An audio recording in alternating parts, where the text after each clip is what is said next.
Broadcasting the boisterous part of the fastest game in the world. So strap on your lids and lace them up, Rook. You're listening to the Barn Chirpers Hockey Podcast. Take a lap. Clap it up, boys. Clap it up. We had the music this week, and I didn't forget the lyrics to our opening song. That is right. We nailed it. We are the Barn Chirpers. Welcome. Come on in. Grab your snacks. Kick up your feet.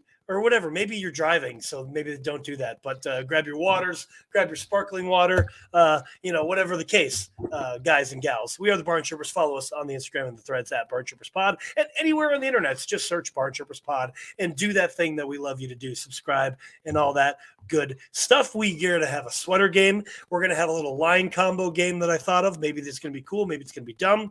We're definitely going to talk about, if you're watching on YouTube, the Mustard Cats a little bit. I got a couple of questions for Justin. He doesn't know what we're talking about because we didn't talk about anything before we came on the air. So let's get this thing rolling. Justin, sweater game. So I kind of want to guess right away without even asking a question because that would be a first. Yeah. Can I give you this? It's not,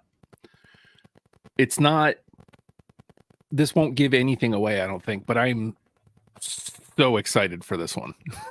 Okay. This might be one of the most excited I've been for a sweater since Marty. And I'll say this also as a clue. The excitement has nothing to do with the player. Those are your two hints. Oh, well, that kind of throws me off. Then I don't think I'm going to guess first. Then I'm going to save that one because I don't want to look like an a-hole. Okay, so my first question, Justin, is your sweater of a player in the Eastern Conference? It is not. Nope. Okay, so we got a Western Conference. Okay, Justin, have you talked about this sweater or player recently at all on the show, in the pod, or on the group chat, anything like that? I haven't talked about the player, but I have talked about this sweater a lot. Okay. So final question. It's in the Western Conference. Ooh. Okay. Sweater you've talked about a lot in the Western Conference. That's throwing me a little bit for a loop. Ooh. Well, is your sweater in the Pacific Division? I don't think they are.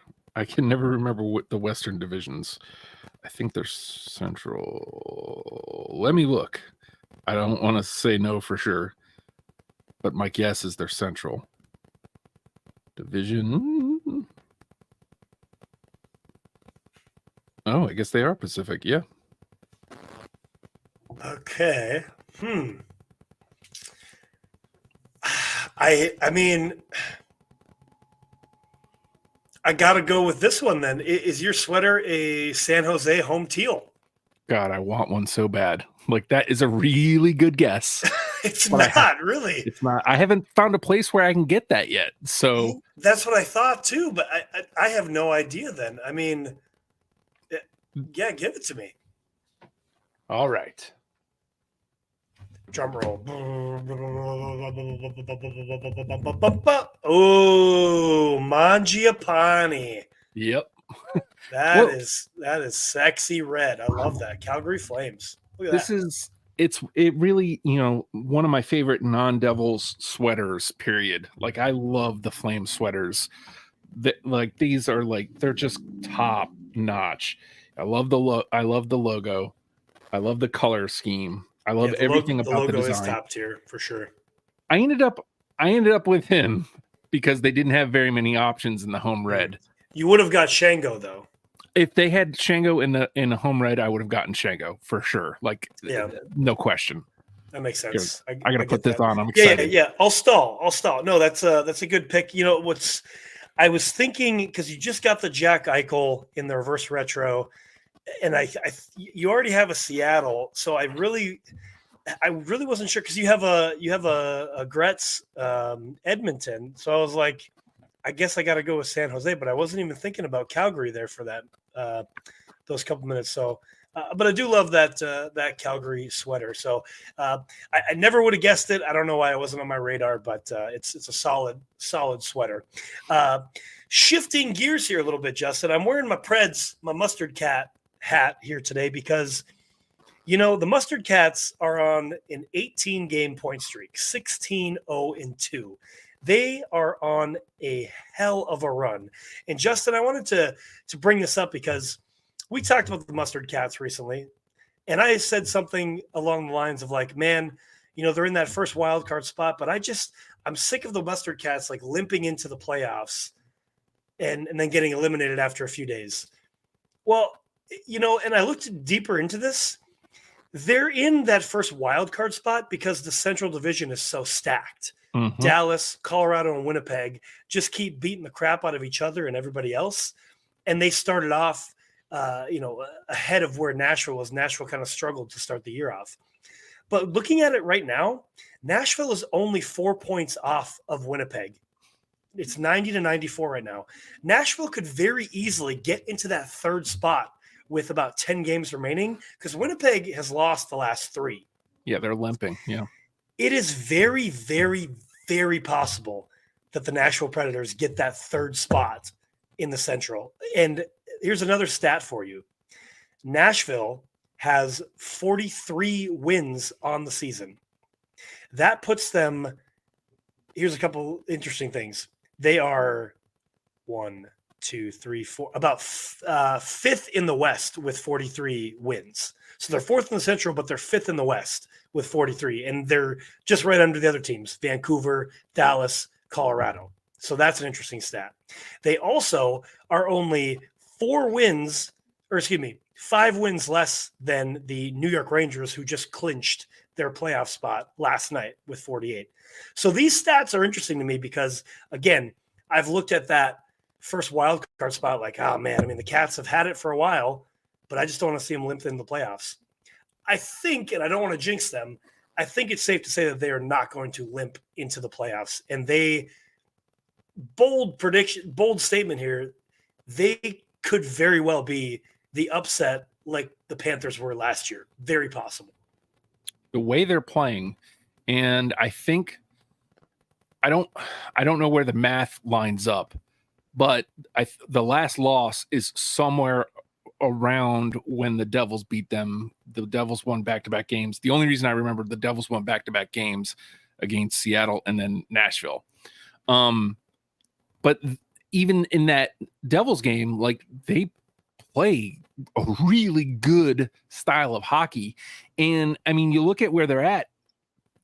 I mean, I don't know that they beat Vegas last night. I don't know that there's anybody in the West that they don't match up with. I don't think they're an easy out for any of the teams in the West. So, like, I don't think it matters if they, I mean, of course you prefer to get the higher seed, but like, if they just hold on to that wild card, I'm with you. I think they they could be upset special, and it could very likely, we could exactly be looking at how wild would it be? Panthers, Preds in the Cup. Oh my gosh. Like, that would be nuts. It's what's funny when you bring that up. Like, in the past, I would have laughed at that, but it's truly a very viable option. Truly. The only bad part about that Central Division matchup is if Nashville overtakes Winnipeg, then they're going to have to face Dallas or Colorado, which are truly the only 2 teams that I think are juggernauts right now in the West. I know we've praised Vancouver, and I'm still on the Vancouver train, but again, they're unproven. Edmonton, they have to, until they do it. I'm not going to believe in them. LA, I'm never going to believe in LA. Vegas has been on the schneid for the last, what month are we in? March. So they've been on the schneid since January. They don't scare me. Dallas and Colorado in the West, though, getting them in that first round would be very tough. But again, I'm just praises to the Mustard Cats for being in it right now. And I said what I said a few weeks ago, but I'm glad to see now that I've looked into it, like they are not limping at all. They are strong. Andrew Burnett has coached them up, and Barry Trotz is one hell of a GM. Got to give it to him as well. Another interesting stat about Nashville. Well, it's Nashville, Colorado. So Nashville traded Jakob Trenin to Colorado. Well, Trenin was on that heater with Nashville. He was a part of, I want to say, 8 or 10 of their point streaks, and then he goes to Colorado, who is on a 7-0 point streak. So Trenton has been part of teams, and he hasn't lost since February 15th. That's amazing. Like that's nuts. That streak of Trenton to be on winning teams like that. That's crazy, just absolutely crazy to me. I did mention the New York Rangers did clinch their first place in the Metro Division last night. Of course, they clinched playoff berth. They could still lose the first spot in the Metro, depending on if Carolina continues to be on the heater that they are on. Just real quick on that, I do love to see Kuzi doing so well in Carolina, and Jake Gensel seems to fit in well in that team too. Carolina very well. Freddie Anderson has not lost since he came back, so that is strong for the Carolina Hurricanes. But again, if they get to the Eastern Conference Finals, they only know how to get swept. So it's kind of the same thing. Like, I'll believe it when I see it, I guess. And I want to give this question to you, Justin. Last night, my Caps did beat the Detroit Red Wings, and they have that second wild card spot by 2 points right now, and they are only 1 point from Philly in the third spot in the Metro. Just underneath that are your Devils at 76 points.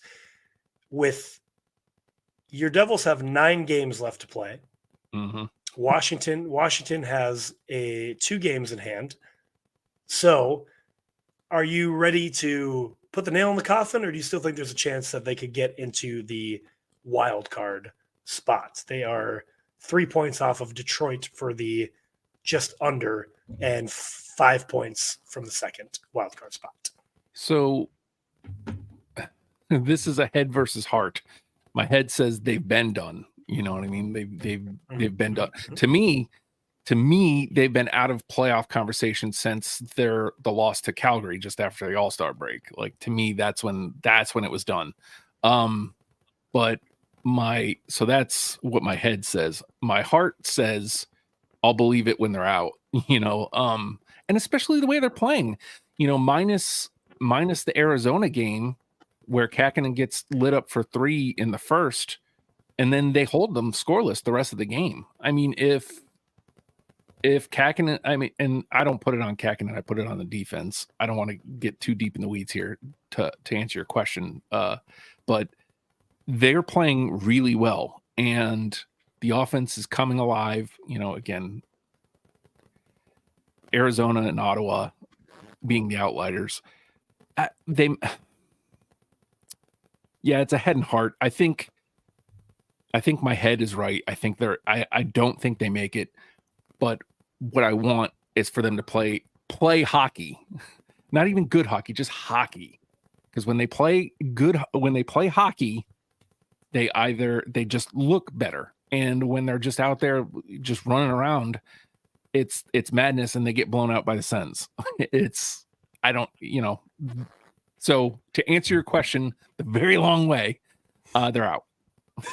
There is 16. They have 16 points up for grabs. So truly anything could happen in the last couple weeks of the season.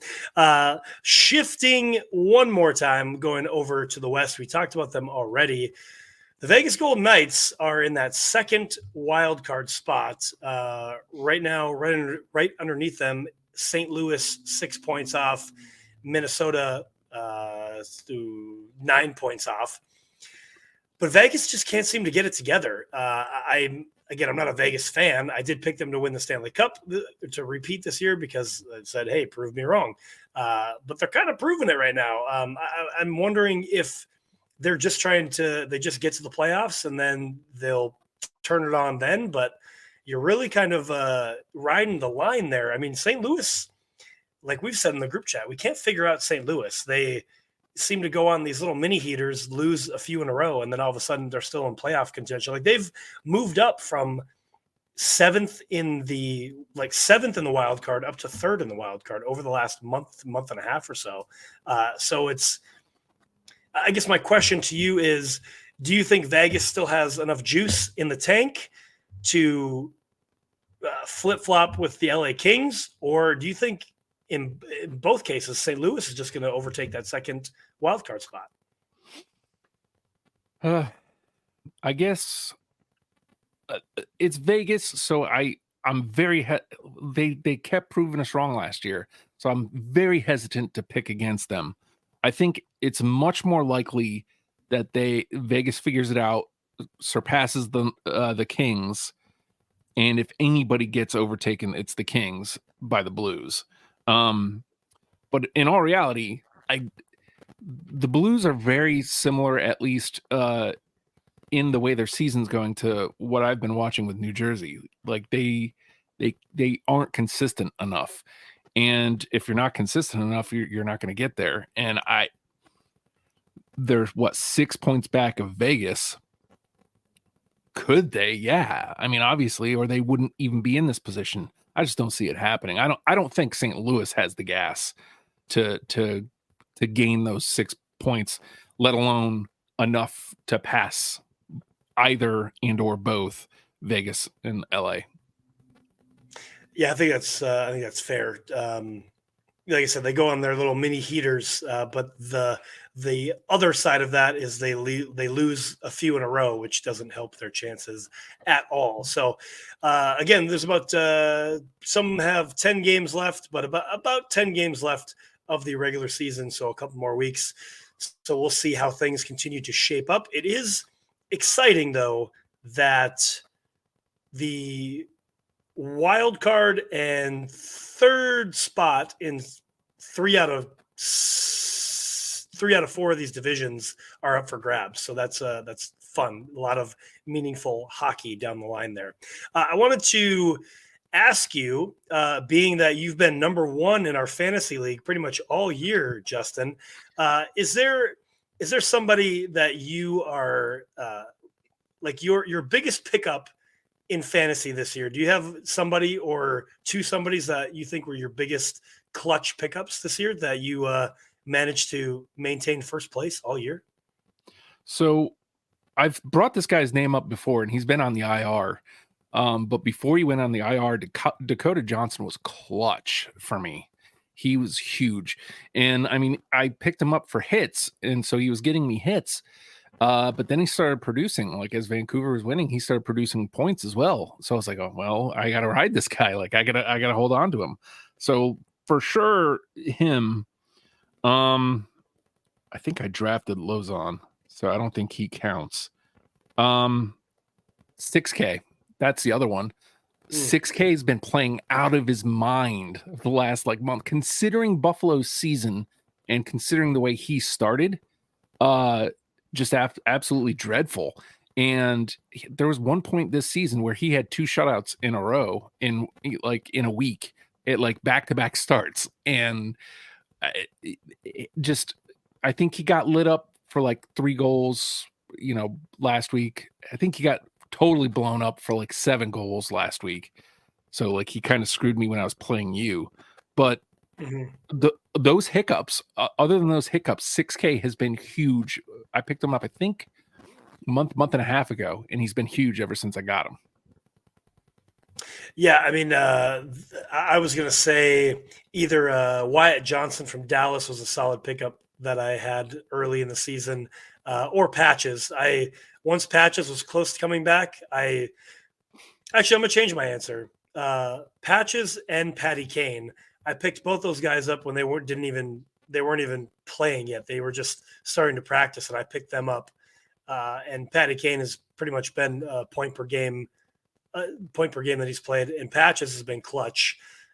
So I find myself with a first round bye again, which, I mean, hey, hasn't been too hard because there's only 2 of us playing, you and I.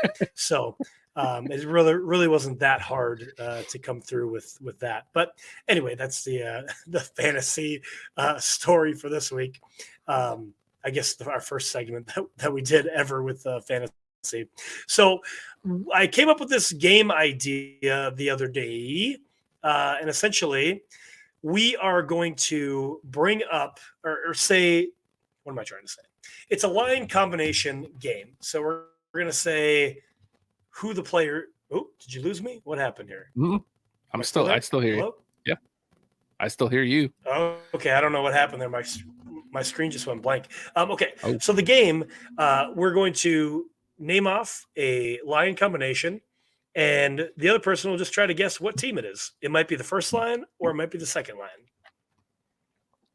So were we going? We're going by use? We're going by stats or players. I mean, so the link that the players. So you say the jersey number. Oh, so okay, that's even better. Okay, it doesn't have to go left wing, center, right wing. You can mix up you can mix up the numbers so it wouldn't be obvious. You know what I mean? Like there might be some numbers. Like if I said 96, pretty obvious of what it is, right? So yeah, mix up the jersey number, and the goal here is we're trying to guess what the team is, and if we can guess the team right. Yeah, if we can guess if it's the first line or the second line. All right, so I got you then. All right, so jersey number 18, jersey number 10, and jersey number 63.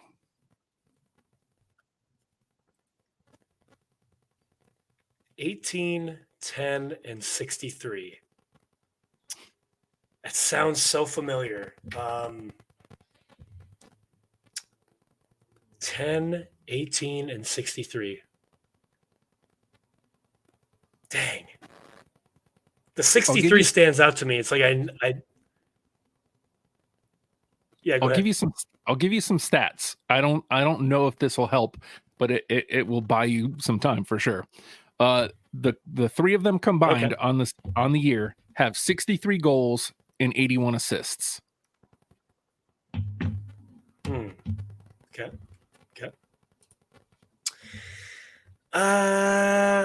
Man. Now I'm like drawing a blank. Okay, I'm gonna say that it is. I'm gonna say it's a Devils line. I love your thought process here. For the record, if that was a Devils line, that would be Jesper Bratt, it would be Andre Palat, and Alexander Holtz, who do not currently play on a line together, although I bet you they did at some point this season. It is the top line of the St. Louis Blues, Neighbors. Oh, wow. Matchbox 20 and Braden Shen combined for 63 goals and 81 assists. I wanted to look at their lines because they confuse me. So I just wanted to see what their numbers were. Yeah. Interesting. Okay. Yeah. That was a solid pick. That was a solid one. The 63 stood out to me. And that's why I just kept going back to Devils. I was like, that's gotta be Jesper Bratt, dude. Okay, cool. All right. So I got one for you. The numbers are 40, 15, 11. 40, 15, and 11. Yep. And I'll go ahead and give you the same courtesy of some stats. Season stats. Sorry. Okay, season stats. This line has scored 36 goals and 28 assists. 40, 15. I'm trying to think of the 15s in the league. 40, 15. The 40's the one that's throwing me off. 40, 15, and 11. I'll give you another hint because this one is a little difficult, and I want you to get a little bit closer. Anyway, it's an Atlantic Division team. Okay. 40, 15, and 11. Oh, that's not. Oh, 40, 15, 11. Oh, no. 40. Who the hell wears 40? That's why I picked this one. Who? I think there's only one. I think there's only one guy, and it's this guy. Well, I can think because our 40 is a attendee. I think 40 is Schmid, actually. I'm just gonna take a shot in the dark. Nope. Atlantic. I was in the wrong division anyway. Oh no.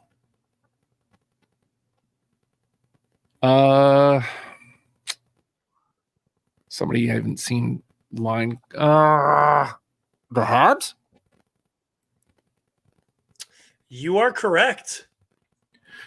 It is the Habs. Which line is it? No way. Yeah. Well, it can't be their top line because Caulfield's on the top line. He wears 22. So it's got to be their second line. That is also correct. It is their second line. Can you name any of the three players on that second line for extra points? Absolutely not.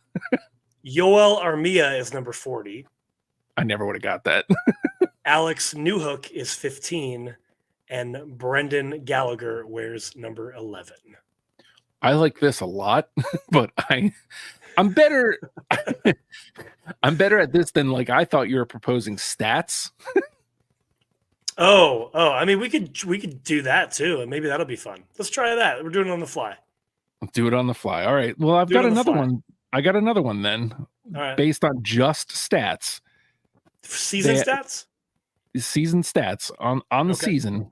This line has 39 goals and 91 assists. 31 goals and 91 assists. 39 goals, sorry. 39 goals.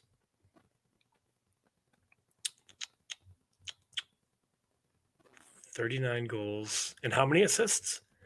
91. I'll give you two of the numbers because I don't know the third one. Jersey number 18 and jersey number 28. Man, I have no earthly idea. Oh, this is fun. 28. Who wears 28? Oh my gosh. Oh wait, is it Dallas Stars? No, sir. Oh shoot. Okay. Can I get a division? Yes. I think they're also an Atlantic Division team. Let me just make sure. Again, I don't know how, as much hockey as I watch, how do I not know divisions? Yeah, they're Atlantic. Okay. 18 and 28 are two of the numbers, right? Mm-hmm. Lightning? No, sir. Oh, okay. I don't know what it is then. A resounding negative 24 for the team. It is the Ottawa Senators' second line of Angus Crookshank, Timmy Stutzla, and Claude Giroux. Crookshank. What kind of name is that? I don't know. Wild. He put up two on the Devs last week. So all right. Interesting. All right, let's do one more here, and then we'll move on from this. All right, so they have scored 71 goals. Jesus. And they have, let's see, I gotta do some math here. 70, 90, 104 assists. Wow. Well, we know it can't be Toronto because Mustache has 59 on his own. So we know it's not them. Also seems kind of low to be Colorado. At least their top line anyway. Well, how many goals again? 20, 40, 68, 72.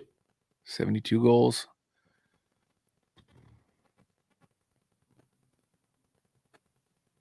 $104 assists. It seems like it might be too low, but is it Colorado's top line? It is not Colorado's top line. You are on the wrong division. You are on the wrong side of the United States. Oh, okay. All right.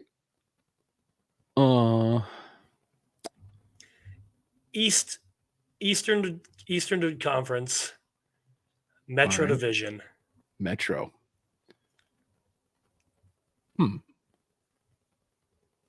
Is it my New Jersey Devils? It is your New Jersey Devils, yes. Is it our, well, let's see. Timo's at what, 25 now? 26? I don't know which line 20. it is. Timo has 24. 24. Okay. I think Bratter is at like 28 or something as well. Nico's up in 20. I am not sure which line it is. Daily Faceoff here has it as the first line. Nico, Timo, and Jesper. There you go. So yeah, they've been playing top line. That line's been sick together. Very pretty pass from Bratter to Nico last night. So that was the line game. Maybe we'll keep that. Maybe we'll do some changes to it to make it a little bit more entertaining. So if you listened to that for the last 8 minutes, thanks. Moving on to the end of the show here, we got some. We're gonna pull the goalie here. So Hockey Canada named Rick Nash as their GM for the upcoming IIHF World Championships. I mean, I don't really have much else to say other than like, hey, stick taps to Rick Nash, an absolute beauty in the game of hockey in his day. Like, what a guy. I remember obviously when I was just in Columbus at Nationwide, they have a whole kind of section on Rick Nash because he was a hell of a player. So that's probably good for Canada, considering other things that Canada is not great at. We'll just leave it at that. Another announcement, as we found out last year that BioSteel went bankrupt. So it's being announced that Body Armor will be the NHL's official hydration partner for 24-25. So I think I like this in the sense that, it's not Gatorade, number one. Number two, I like that Body Armor is already a recognizable name. Like, WTF is BioSteel. You know what I mean? Like, what? But Body Armor, hey, that's a great name brand recognition. Also, probably more money than you were ever going to get from BioSteel. Just saying. I mean, it does feel like for once the right decision by the NHL. I was talking to Randy last night, and I forget what it was last night, but it just feels like no matter what they do, the NHL makes the wrong call all the time. Every single time. You'll enjoy this piece of news, Justin. Jake Allen and Marty Brodeur were teammates in St. Louis 10 years ago. Now they are both reunited by both working for the Devils in different roles. That's pretty cool. Stick taps to that. That's very cool. I couldn't believe that. I was like, man, that rules. Like, you don't even think about like that kind of overlap, because Marty was there for like a cup of coffee, really. That's what I was going to say too. I didn't even realize Jake Allen was there first before Benner came in. I thought it was the other way around. So that was an interesting stat, or story to me too. PWHL Toronto, we know they've been on a heater and owning the PWHL right now. Well, guess what? PWHL Toronto already has a longer win streak than the Toronto Maple Leafs, who've been around since 1917 with 11 wins in a row. It might be 12 or 13 now. This was last Saturday. So that's just funny, too. I love picking on the Maple Leafs because they suck. Chirp, chirp, chirp, chirp. That's what I'm going to do. You know me. Moving on, another story. Hey, listen, this was pretty cool. Josh Doan, the son of Shane Doan, became the fourth father-son duo to both dress for the Coyotes/Jets franchise, following Andrew and Jack McBain, Ty and Max Domi, as well as Bobby and Brett Hull. And Josh Doan got his first and second career NHL goals last night in Mullet Arena. That's a pretty awesome thing to happen. And he's wearing the inverse of his daddy's jersey, number 91. It was a beauty. He basically got a deflection over the goalie's shoulder for his first goal, and then put one away for his second one. So great moment.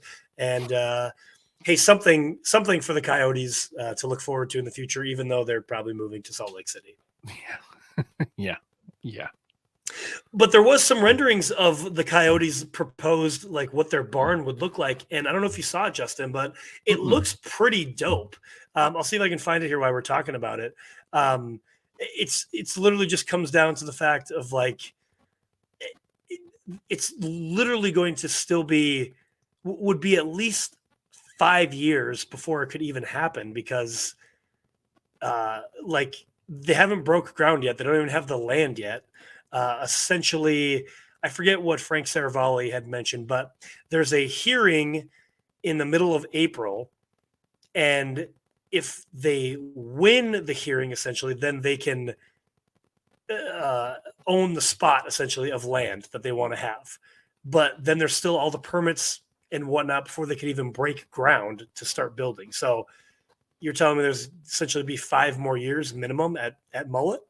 Oof. Like, and I can't seem to find the post that has the arena markup, but it looked pretty cool. Is all I'll say. It looked cool. So check it out. just search for it, everybody. Find it. And another thing here, my boy Tom Wilson was suspended 6 games for his high stick to the face the other day. Definitely warranted suspension. Like, at the end of the day, you always have to be in control of your stick, no matter what. So it's definitely egregious. Like, there's no reason why his stick should have swung up. I forget who he hit. Doesn't really matter. But he should have got suspended, yes.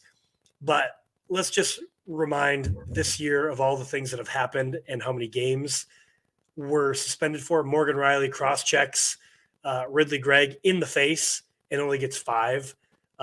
Your boy, whose sweater you're wearing, Mangiapane, cross-checks McCann in the back of the head to the ice and only got 2 games. So really, it's just because Tom Wilson has been suspended in the past. He has a history. But just once again, Department of Player Safety is a joke. We always say that. Yes, he should have definitely been suspended. I'm not saying he shouldn't have. But 6 games, come on, man. Like, 4, sure. I can see that.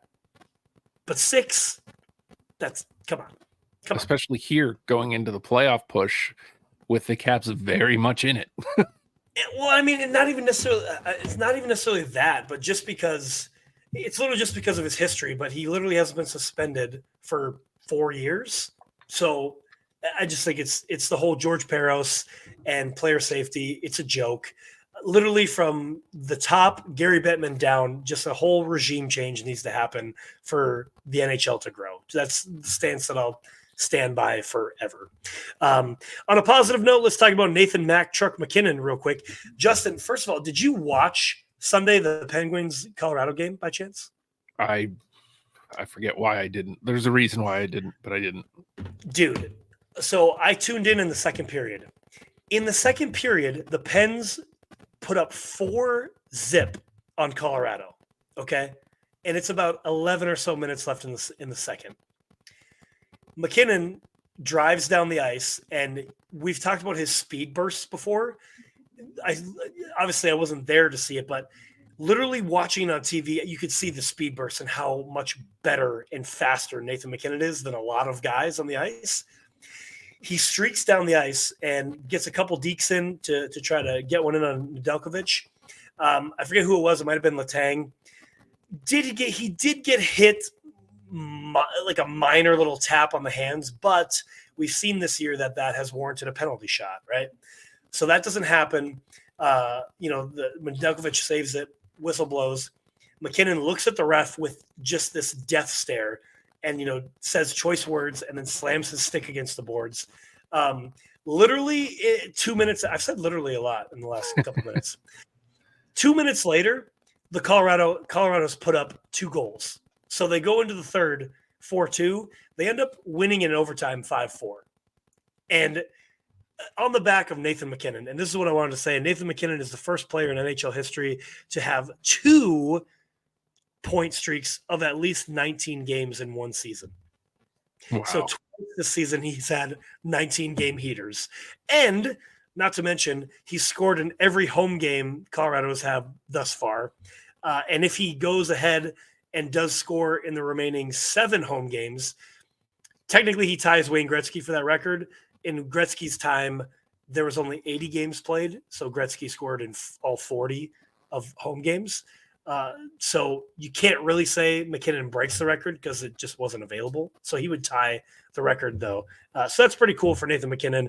And like we talked about, Colorado is dangerous, and Nathan McKinnon is also dangerous, as we've talked about before. Mac Truck's the man, dude.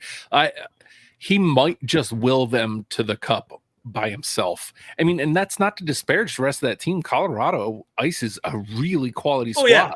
Oh yeah. But if you have McKinnon playing at his best hockey, it's exactly what McDavid should be. You know what I mean? Like, McDavid's dangerous. I'm not taking away anything from him, but McKinnon's a winner and he's going to drag that team to wins. And it's nuts what he's doing. I mean, to that point, literally, he did just that in that game. It was literally that face of Nathan McKinnon being like, I'm going to murder this entire, hockey game. And he did. Like, he obviously got a point in that game. I think I forget exactly what the stat sheet was, but that from right there was a turning point. And then all of a sudden, Colorado wins it in overtime 5-4. So here's a quick question for you, and you kind of already answered it. Game on the line. Who would you rather have? Nathan McKinnon, Connor McDavid, Austin Matthews, Sidney Crosby, or Alex Ovechkin? Game on the line. That's tougher than it sounds, but 3 of them have shown that they can do it, right?